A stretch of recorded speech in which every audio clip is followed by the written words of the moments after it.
திருப்பூர் அருகே குடவாசல் பேருந்து நிலையம் அருகில் பாட்டாளி மக்கள் கட்சித் தலைவர் அன்புமணி ராமதாஸ் நன்னிலம் சட்டமன்ற தொகுதி வேட்பாளர் ஆர் காமராஜ் அவர்களை ஆதரித்து பரப்புரையில் ஈடுபட்டார். தொடர்ந்து பேசிய அன்புமணி ராமதாஸ், இந்த தொகுதியில் காமராஜர் அவர்கள் வெற்றி பெற்றவுடன் மீண்டும் அமைச்சராக வருவார், மீண்டும் இந்த தொகுதிகளுக்கு நன்மைகளை செய்வார் என்றும், இந்த குடவாசல் பகுதியில் அனைத்து நலத்திட்டங்களையும் கொண்டு வந்தவர் காமராஜர் அவர்கள் என்றும் அன்புமணி ராமதாஸ் அவர்கள் குறிப்பிட்டார். மேலும் தமிழ்நாட்டில் பெண்களுக்கு பாதுகாப்பு இல்லை, அன்றாடம் பெண்களை பாலியல் வன்கொடுமை செய்து கொண்டிருக்கிறார்கள், சின்ன குழந்தைகள் கூட பாராமல் பாலியல் வன்கொடுமைகள் செய்து கொலை செய்து கொண்டிருக்கிறார்கள் என்றும், நாளைக்கு இந்த வன்கொடுமைகள் உங்கள் யாருக்கும் நடக்கக்கூடாது என்றால் எடப்பாடி பழனிசாமி அவர்கள் ஆட்சிக்கு வர வேண்டும் என்று கூறினார். இதுவரை தமிழ்நாட்டில் எத்தனையோ ஆட்சிகள் அமைந்தன, ஆனால் இதுவரை இந்த திமுக ஆட்சியில் இருப்பது போல் பெண்களை, சின்ன குழந்தைகளை பாலியல் பலாத்காரம் செய்து கொலை செய்வது போன்ற எந்தவொரு செயலும் இதுவரை தமிழ்நாட்டில் நடந்ததே கிடையாது. திமுக ஆட்சியில் மட்டும்தான் நடக்கிறது என்று அன்புமணி ராமதாஸ் குறிப்பிட்டார். மேலும் சட்டமன்றத்தில் மற்றும் நாடாளுமன்றத்தில் பெண்களுக்கு 33 விழுக்காடு இடஒதுக்கீடு வழங்கப்படும் என்ற ஒரு சட்டத்தை மத்திய அரசு கொண்டு வந்தது. அந்த சட்ட நகலை இந்த திமுக அரசு எரித்துவிட்டது. எனவே தமிழ்நாட்டில் உள்ள அனைத்து பெண்களும் இந்த திமுக அரசுக்கு எதிர்த்து வாக்களியுங்கள் என்று அன்புமணி ராமதாஸ் குறிப்பிட்டார். இதனைத் தொடர்ந்து கலைஞர் முதலமைச்சராக இருந்தபோது டெல்டா பகுதியில் மீத்தேன், ONGC பல எரிவாயு திட்டங்களுக்கு கையெழுத்து போட்டு இந்த டெல்டா பகுதியை அழிக்க பார்த்தார்கள் இந்த திமுக அரசு. அதனை முறியடிக்கும் விதமாக அதிமுக ஆட்சியில் எடப்பாடி பழனிசாமி அவர்கள் டெல்டா பகுதியை பாதுகாக்கப்பட்ட வேளாண் மண்டலமாக அறிவித்தார் என்று குறிப்பிட்டார். டெல்டா பகுதியில் அறுவடை செய்யப்பட்ட நெல்களை மழையில் நனையவிட்டு அழுக வைத்து முளைக்க வைத்த இந்த திமுக அரசை விவசாயிகள் மன்னிக்க மாட்டார்கள். ஸ்டாலின் அவர்கள் 56 வாக்குறுதிகள் கொடுத்தார், அதில் நிறைவேற்றியது வெறும் 6 வாக்குறுதிகள். சட்டமன்ற தேர்தலில் அனைத்து இந்திய அண்ணா திராவிட முன்னேற்ற கழகத்தின் தலைமையிலான தேசிய ஜனநாயக கூட்டணி சார்பிலே நன்னிலம் சட்டமன்ற தொகுதியின் அனைத்து இந்திய அண்ணா திராவிட முன்னேற்ற கழகத்தின் சார்பில் போட்டியிடுகின்ற நம்முடைய வெற்றி வேட்பாளர் உங்களுக்கெல்லாம் நன்கு அறிமுகமானவர் மட்டுமல்ல, இந்த தொகுதியின் வளர்ச்சிக்காக, இந்த மாவட்டத்தின் வளர்ச்சிக்காக பாடுபட்டு அவன் மீது நீங்கள் நம்பிக்கை வைத்து 3 முறை உங்களுடைய சட்டமன்ற உறுப்பினராக தேர்வு செய்து தமிழக மக்களுக்கு நன்மையில் செய்து முன்னாள் அமைச்சராக பணியாற்றி இன்று மீண்டும் எனக்கு ஒரு வாய்ப்பு தாருங்கள் என்று உங்கள் முன் நின்று வந்து இரு கரங்களை கூப்பியிருக்கின்ற நம்முடைய வெற்றி வேட்பாளர் ஆர் காமராஜ் அவர்களை நீங்கள் எல்லோரும் ஆதரவு அளித்து இரட்டை இலை சின்னத்தில் வாக்களித்து அவரை வெற்றி பெற செய்யுமாறு உங்கள் அனைவரையும் பணியோடு பாசத்தோடு கேட்டுக்கொள்கின்றேன். அதிலும் குறிப்பாக இங்கே கொளுத்தினார், எரிச்சாருமா. அந்த சட்டம் எதுக்கு தெரியுமா கொண்டு வரணும்?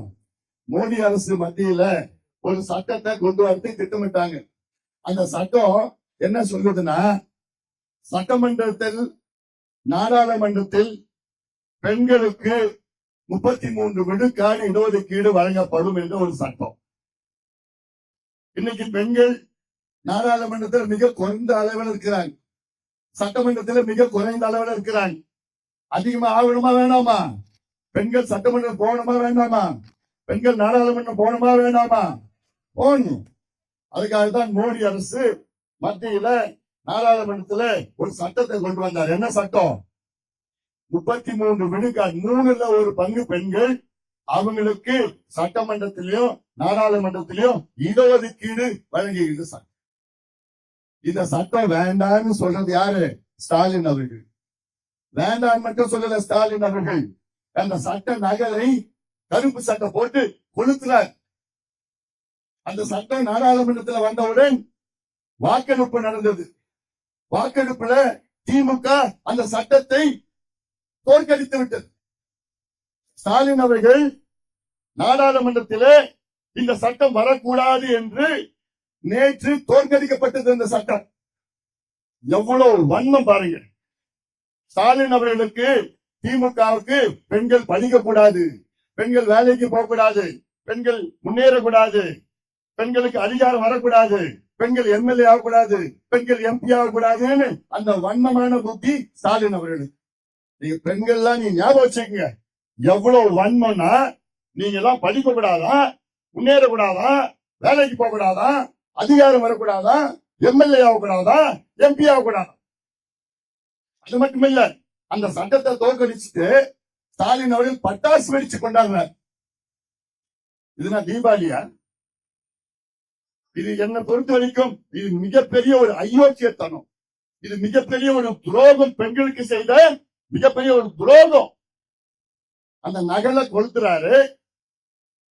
நாடாளுமன்றத்தில் அந்த சட்டத்தை தோற்கடிக்கிறாரு. தோற்கடித்த பிறகு அந்த பட்டாசு வெடிச்சு கொளுத்துறாரு, பட்டாசு வெடிச்சு கொண்டாடுறாருன்னா, ஸ்டாலின் அவர்களே, உங்க தங்கச்சி மட்டும்தான் எம்பியா வரணுமா? இவங்க யாரும் எம்பியா வரக்கூடாதா? இந்த சகோதரிகளா, பாட்டாளிகள், தொழிலாளர்கள், பட்டியலின மக்கள், ஒடுக்கப்பட்ட மக்கள் எல்லாம் யாரும் எம்எல்ஏ எம்பி வரக்கூடாதா? பெண்கள் வரக்கூடாதா? அந்த வன்மம் தான் ஸ்டாலின் அவர்களுக்கு. அதான் சொல்றேன், இந்த தேர்தலில் தமிழ்நாட்டில் அத்துணை பெண்களும் திமுகவுக்கு எதிர்த்து வாக்களியுங்கள். ஏன்னா உங்களை அடக்க ஒதுக்க பார்க்கின்ற திமுகவை வீட்டுக்கு அனுப்புங்கள், வீட்டுக்கு அனுப்புங்கள். இது மிக முக்கியமானது, மிக முக்கியமானது. அதாவது இன்னைக்கு தமிழ்நாட்டுல 39 மக்களவை தொகுதி இடங்கள் நாடாளுமன்றத்தில் இருக்கிறது. அந்த 39ல 5 பேர் தான் பெண்கள். இன்னைக்கு மோடி அவர்கள் கொண்ட சட்டத்துல 39ல இருந்து 69 இடங்கள் அதிகரிக்கப்படும்.